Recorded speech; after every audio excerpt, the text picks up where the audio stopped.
Hello everyone, welcome to our channel. हम solve कर रहे हैं हमारी पीजीटी सोशियोलॉजी की 1000 क्वेश्चन सीरीज़, जिसमें अभी तक हमने सॉल्व कर लिए हैं 660 क्वेश्चन। उससे आगे के प्रश्नों को हम आज की इस वीडियो में सॉल्व करेंगे। तो देर न करते हुए शुरू करते हैं आज की वीडियो। पहला क्वेश्चन है आपकी स्क्रीन पर। विरस्टीड ने समूह के तत्वों में किसे नहीं बताया है? आपके ऑप्शन है चेतना, अंतःक्रिया, सामाजिक संगठन, सामाजिक संरचना। और यहाँ पर जो आपका सही उत्तर हो जाएगा वो हो जाएगा सामाजिक संरचना। इसको विरस्टीड ने समूह के तत्वों में से नहीं बताया है। अगला प्रश्न है, जब दो या दो से अधिक व्यक्ति एक दूसरे से प्रभावित होते हैं तो वे सामाजिक समूह का निर्माण करते हैं। जब दो या दो से अधिक व्यक्ति एक दूसरे से प्रभावित होते हैं तो वे सामाजिक समूह का निर्माण करते हैं। ये कथन किससे संबंधित है? मैकाइवर, गिलिन और गिलिन, आगबर्न या फिर सापिर। तो समूह निर्माण में एक दूसरे से प्रभावित होना ये अनिवार्य विशेषता किसने माना है? तो ये माना है आपके आगमन ने। यहाँ पर सी ऑप्शन आपका राइट हो जाएगा।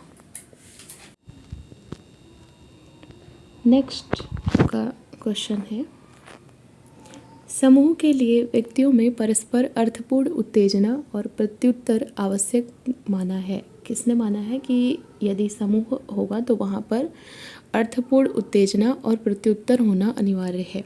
MacIver, Ogburn, Gillin and Gillin, Bierstedt. और आपका जो सही उत्तर है वो हो जाएगा गिलिन और गिलिन। सी यहाँ पर राइट हो जाएगा।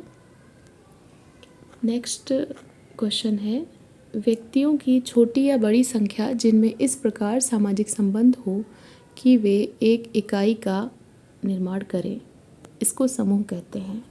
ये किसने बताया है कि व्यक्तियों की एक ऐसी छोटी या बड़ी संख्या जिसमें इस प्रकार से सामाजिक संबंध हो कि वे एक इकाई का निर्माण करें? ऑप्शन है सापिर, फिचर, सिमिल, स्मॉल। तो इकाई की बात करते हैं समूह निर्माण में, स्मॉल। डी यहाँ पर राइट हो जाएगा।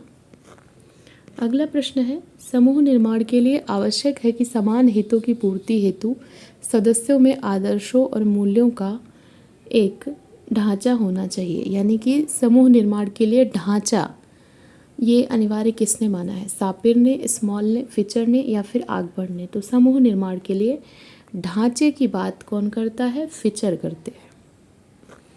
अगला प्रश्न है, सामाजिक समूह की परिभाषा में सामाजिक संबंध को सबसे ज़रूरी किसने माना है? सामाजिक समूह की परिभाषा में सामाजिक संबंधों को सबसे ज़रूरी किसने माना है? आगबर्न, मैकाइवर, विरस्टीड या फिर मर्टन? तो सामाजिक संबंधों को सबसे अनिवार्य माना है मैकाइवर ने।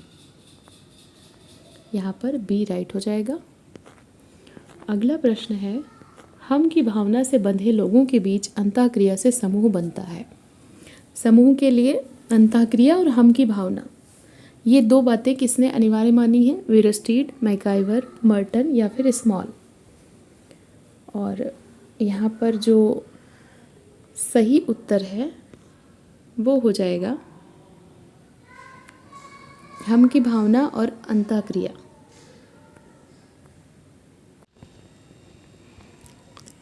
तो हम की भावना और अंतःक्रिया ये दो बातों को अनिवार्य माना है समूह निर्माण के लिए मर्टन ने। सी यहाँ पर राइट हो जाएगा। अगला प्रश्न है, अंतः समूह और बाह्य समूह की अवधारणा किसने दी थी? विरस्टीड, बोगार्ट्स, कूले और समनर। तो अंतः समूह और बाह्य समूह दो बहुत ही प्रसिद्ध कॉन्सेप्ट हैं। किसके हैं? समनर के। क्या है इनके बारे में अगर आपको डिटेल में जानना है तो आप हमारा जो पहले का लेक्चर है पीजीटी सोशियोलॉजी का, जिसमें मैंने कंप्लीट कोर्स करवाया है, वो देखिए। आपको उससे ये सारी चीज़ें समझने में बहुत हेल्प मिलेगी। अगला प्रश्न है, फोकवेज पुस्तक के लेखक कौन है? कूले, समनर, विरस्टीड, किंग्सले डेविस। और सही उत्तर है समनर। नेक्स्ट क्वेश्चन है, हम की भावना के आधार पर किसने समूहों को वर्गीकृत किया है? कूले, किंग्सले डेविस, समनर या फिर बोगार्ट्स? तो हम की भावना के आधार पर समूहों को वर्गीकृत किया है किसने किया है? समनर ने किया है। और कौन से दो समूह बताए हैं? तो अंतः समूह और बाह्य समूह बताए हैं हम की भावना के आधार पर। जिसपे हम की भावना अधिक होगी वो अंतः समूह और जिसमें कम होगी वो क्या हो जाएगा? बाह्य समूह हो जाएगा। यानी कि हम की भावना नहीं होगी, वो वाह्य समूह हो जाएगा। अगला प्रश्न है, सोशल ऑर्गेनाइजेशन पुस्तक के लेखक कौन है? कूले, पार्सन्स, रेमंड फर्थ या फिर मर्टन। तो सोशल ऑर्गेनाइजेशन पुस्तक बहुत ही प्रसिद्ध है C.H. कूले की, ए यहाँ पर राइट हो जाएगा। अगला प्रश्न है, प्राथमिक समूह की अवधारणा किसने दी थी? कूले ने, समनर ने, किंग्सले डेविस ने या फिर इनमें से कोई नहीं। तो प्राथमिक समूह की अवधारणा का जो कॉन्सेप्ट है ये दिया है कूले ने। पुस्तक है इनकी सोशल ऑर्गेनाइजेशन और कॉन्सेप्ट किया है इनका प्राथमिक समूह। अगला प्रश्न है, द्वितीयक समूह का कौन सा उदाहरण नहीं है? परिवार, राजनीतिक दल, क्रीड़ा समूह या फिर पड़ोस। तो द्वितीयक समूह का उदाहरण नहीं है तो राजनीतिक दल, और उसके बाद एक सेकेंड, यहाँ पर ये जो प्रश्न है ये थोड़ा सा गलत है, यहाँ पर नहीं वर्ड नहीं होना चाहिए, ये गलत लिखा हुआ है। यहाँ पर प्रश्न होना चाहिए द्वितीयक समूह का कौन सा उदाहरण है। तो परिवार, क्रीड़ा समूह और पड़ोस ये प्राथमिक समूह के उदाहरण हैं। तो यहाँ पर कौन सा हो जाएगा? जो राजनीतिक दल है ये आपका द्वितीयक समूह का उदाहरण हो जाएगा। यानी कि यहाँ पर जो बी ऑप्शन है ये द्वितीयक समूह का उदाहरण हो जाएगा, ये राइट हो जाएगा। अगला प्रश्न है, प्राथमिक समूह की विशेषता है बड़ा आकार, घनिष्ठ संबंध, औपचारिक संबंध या फिर कम स्थायी संबंध। तो प्राथमिक समूह में क्या क्या होता है? तो प्राथमिक समूह में बड़ा आकार नहीं होगा, औपचारिक संबंध नहीं होंगे, स्थायी संबंध होंगे, लेकिन यहाँ पर क्या हो जाएगा? घनिष्ठ संबंध होंगे। प्राथमिक समूह में क्या होंगे? घनिष्ठ संबंध होंगे, बी राइट हो जाएगा।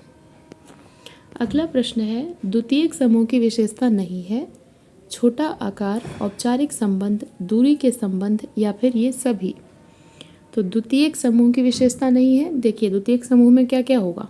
बड़ा आकार होगा, अनौपचारिक संबंध होंगे, औपचारिक संबंध होंगे और दूरी के संबंध होंगे। तो यहाँ पर क्या नहीं है पूछ रहा है, तो बड़ा आकार होगा यानी छोटा आकार, ये इसकी विशेषता नहीं है। बाकी औपचारिक संबंध और दूरी के संबंध ये दोनों ही द्वितीयक समूह में होंगे। तो ए यहाँ पर आपका राइट हो जाएगा। अगला प्रश्न है, प्राथमिक समूह का उदाहरण है राजनीतिक दल, मित्र मंडली, आर्थिक समूह और राष्ट्रीय समूह। प्राथमिक समूह का इनमें से कौन सा उदाहरण है? तो राजनीतिक दल, आर्थिक समूह और राष्ट्रीय समूह ये बड़े आकार होते हैं, औपचारिक संबंध होते हैं इनमें और अपेक्षाकृत कम स्थायी संबंध होते हैं। तो ये द्वितीयक समूह के उदाहरण हैं। लेकिन मित्र मंडली, पड़ोस और परिवार ये जो हैं आपके प्राथमिक समूह के उदाहरण हैं, यानी कि बी यहाँ पर आपका राइट हो जाएगा। अगला प्रश्न है, किसने गपसप समूह को प्राथमिक समूह माना है? कूले, समनर, मैकाइवर, आगबर्न। तो गपसप समूह को प्राथमिक समूह माना है किसने? मैकाइवर ने। नेक्स्ट क्वेश्चन है, प्राथमिक समूह के 9 प्रकार किसने बताए हैं? कूले, समनर, किंग्सले डेविस, मैकाइवर। तो ये बताए हैं 9 प्रकार मैकाइवर ने। नेक्स्ट, द्वितीयक समूह को शीत संसार किसने कहा है? Kingsley Davis, कूले, बोगार्ड्स, P.H. लैंडिस।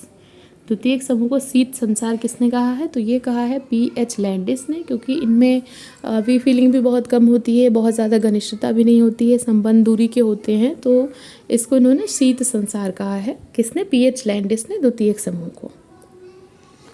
अगला और आज का लास्ट क्वेश्चन है, आभासी प्राथमिक समूह की अवधारणा किसने दी है? समनर ने, किंग्सले डेविस ने, कूले ने या फिर मर्टन ने।